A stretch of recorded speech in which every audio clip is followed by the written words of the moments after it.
Selain itu, kegunaan sulur tulang Phoenix tidak hanya untuk memurnikan 20 pil pembentuk ulang. Jika Tama ingin menyempurnakan pil tingkat tinggi di masa depan, pohon anggur tulang Phoenix hampir merupakan bahan bantuan yang sangat diperlukan dan penting. Karena itu juga Tama memutuskan untuk menggunakan kekuatannya sendiri untuk memastikan bahwa Nenek Kinasih dan putranya akan menjalani hidup mereka tanpa rasa khawatir.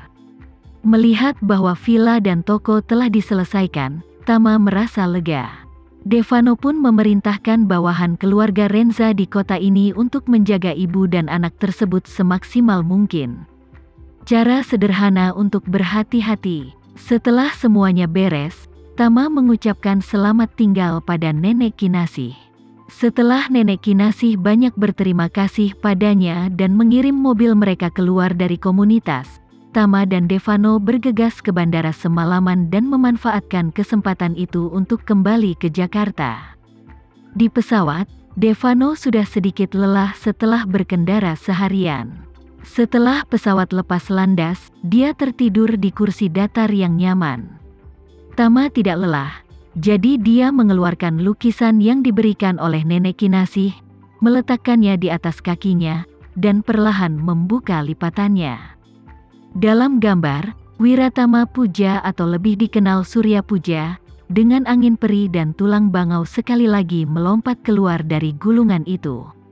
Ketika dia melihat lukisan ini di rumah tua keluarga Brajamaya, lukisan itu tergantung tinggi di dinding dan lampunya redup. Ketika Nek Kinasih memberitahu Tama tentang peristiwa masa lalu itu, perhatian Tama sangat teralihkan, jadi dia tidak menghargai lukisan itu terlalu hati-hati. Tapi sekarang, setelah meletakkannya di depannya dan melihatnya dengan hati-hati dengan lampu baca di pesawat, Tama semakin terkesan dengan keterampilan dan pesona lukisan ini. Karena orang dahulu lebih memperhatikan pesona daripada kenyataan, nyatanya, sebagian besar pelukis kuno terkenal tidak pandai melukis realistik. Lanskap, ikan dan serangga, serta karakter semuanya lebih memperhatikan pesona yang hidup. Dan lukisan leluhur keluarga Brajamaya, meskipun juga merupakan gaya lukisan tradisional Indonesia, sangat detail dan teliti dalam menggambarkan detailnya, sehingga Surya Puja dalam lukisan terasa sangat nyata dan hidup, bahkan yang bergoyang tertiup angin, janggut panjang mereka terlihat sangat realistis.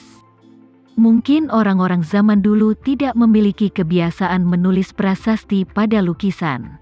Tama tidak menemukan tulisan apapun di lukisan itu, namun dia sangat yakin dalam hatinya bahwa jika lukisan ini dipublikasikan, dengan gaya lukisannya yang luar biasa, itu akan menjadi populer di seluruh dunia. Akan ada kegemparan di tempat seni. Mungkin, peringkat pelukis terkenal juga akan berubah karena publikasi lukisan ini. Tapi Tama tentu saja tidak punya rencana ini. Dia memutuskan untuk menghargai lukisan ini dengan baik. Setelah kembali ke Jakarta, dia tidak akan membiarkan orang lain melihat isi lukisan ini. Setelah mengaguminya untuk waktu yang lama, saat Tama hendak menggulung gulungan itu lagi, dia tiba-tiba merasa ada sedikit fluktuasi aura di gulungan itu. Ini membuatnya menggigil seketika. Menurut Nek Kinasih, lukisan ini dibuat oleh nenek moyangnya di masa tuanya. Karena dia sudah tua, dia pasti sudah lama berpisah dengan Surya Puja. Nenek moyang keluarga Brajamaya tidak memiliki bakat untuk menguasai energi spiritual. Jadi selain meminum 2 pil peremajaan dan hidup lebih lama dari orang biasa, sangat tidak mungkin baginya untuk memiliki energi spiritual. Ini juga berarti bahwa lukisan yang dilukisnya di masa tuanya tidak boleh memiliki aura apapun.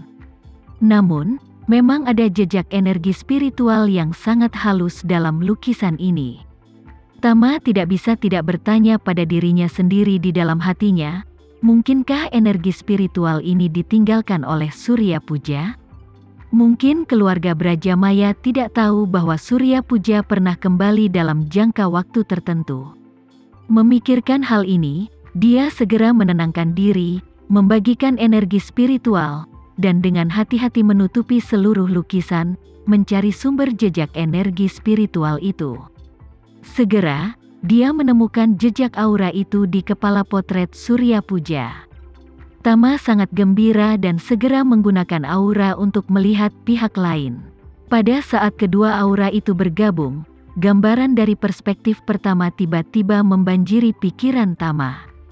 Dalam gambar, pemakaman akbar diadakan di desa pegunungan. Orang-orang di pemakaman tidak berpakaian zaman modern tetapi lebih mirip pakaian tradisional zaman dulu. Tama dapat mengenali dari topografi bahwa desa pegunungan ini adalah tempat tinggal nenek Kinasih. Dan desa pegunungan pada gambar tersebut tidak terlihat bobrok seperti sekarang ini. Di desa pegunungan pada gambar, ada halaman kayu yang agak megah, dengan balok berukir dan bangunan yang dicat di mana-mana. Sepertinya keluarga kaya, namun, pemakaman dalam gambar tersebut bukanlah gambar real-time yang koheren, namun lebih seperti fotografi selang waktu yang dipercepat berkali-kali.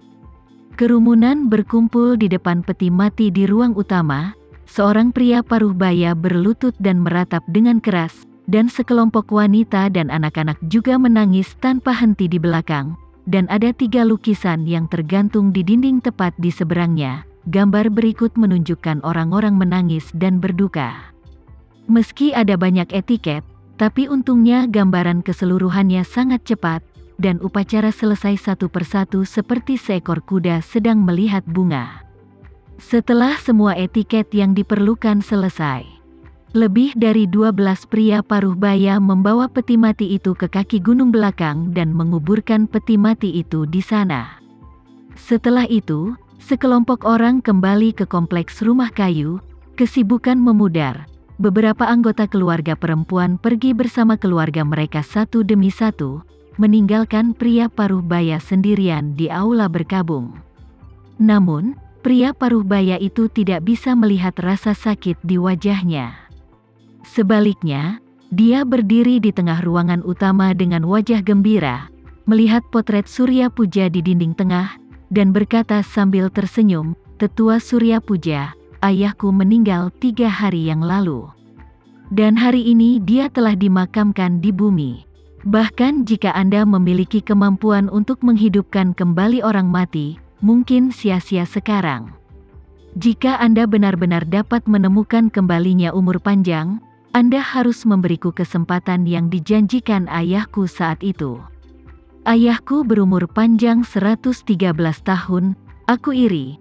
Aku sekarang 42, aku hanya berharap Anda bisa hidup lama dan memenuhi janji tahun ini secepat mungkin."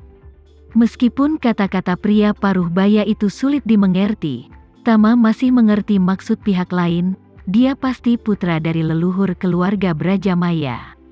Saat ini, dia sedang berdiri di depan potret Surya Puja, berbicara tentang bagaimana membiarkan Surya Puja mencapai umur panjang secepat mungkin, dan kemudian kembali padanya untuk memberinya kesempatan yang dijanjikan kepada ayahnya. Terus terang, dia menantikan kembalinya Surya Puja sehingga dia juga bisa hidup selamanya. Setelah orang ini berbicara, embusan angin tiba-tiba bertiup di ruang utama, dan dia berbaring di tanah dan tertidur lelap.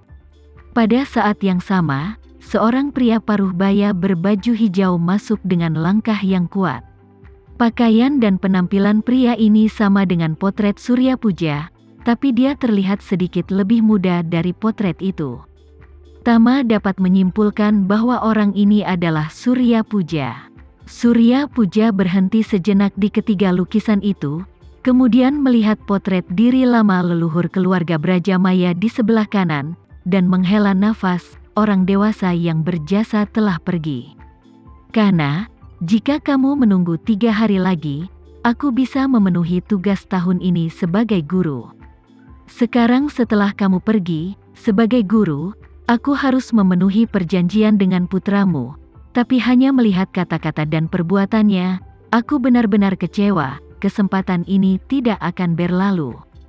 Setelah selesai berbicara, dia mengulurkan tangannya, ketuk potretnya sendiri dengan ringan, dan bergumam, Atas apa yang terjadi hari ini, aku telah meninggalkannya di lukisan ini.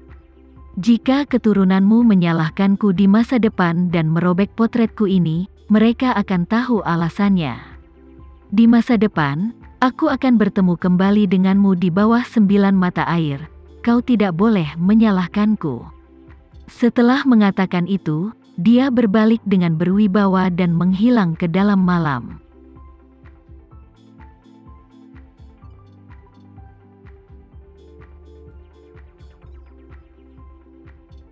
Sekian dulu ya video kali ini, kita lanjutkan lagi videonya di lain waktu. Oh iya, bagaimana menurut kalian? Semoga bisa sedikit menghibur kalian semua. Untuk teman-teman yang baru nonton, jangan lupa subscribe ya, hehehe. Dan kalau teman-teman ada yang ingin gabung langganan, bisa langsung gabung saja untuk dapat fitur yang menarik dan sedikit membantu Mimin. Terima kasih banyak sudah menonton, sampai jumpa lagi, bye.